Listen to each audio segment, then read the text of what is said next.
अमित बाबा इसकी इलाज नहीं, इसकी इलाज नहीं, कटरिए से होला, उमरिए के रोग हो, नजरिए से होला, उमरिए के रोग हो, नजरिए से होला।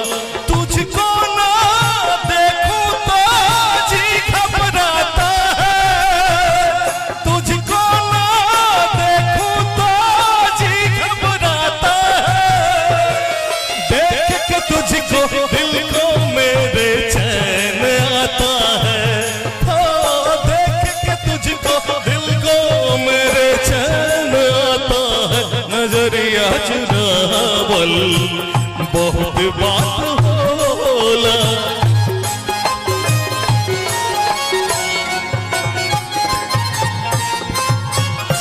देहिया हमारे हकदार बासी तुम के, इनका के मत मारा जा, मारी दो जा हमके।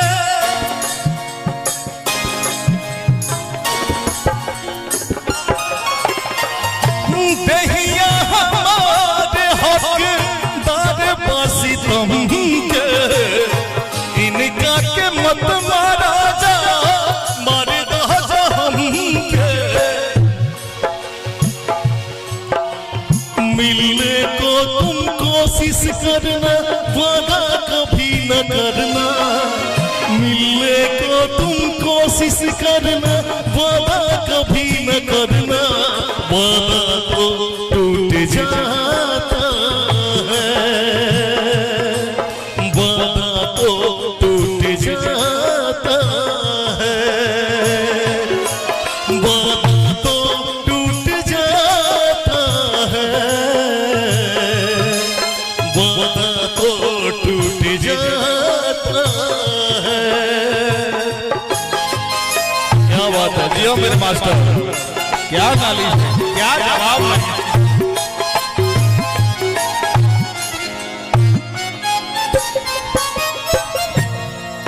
यही कहना पर और भाव बा रह दिया, भूख लग गई भाई लोग, मैं गाऊंगा तो सुबह तक आते रह जाऊंगा, और एक लोग यहाँ से नहीं लेंगे, जितना लोग है सब लोग बैठ जाएंगे। लेकिन कोई बात नहीं, इनका प्यार है, ये पवन गाया थोड़ा सा, कोई बात नहीं। चलिए दुल्हा जी के लिए एक बार जोरदार ताली हो जाए। बहुत सुंदर।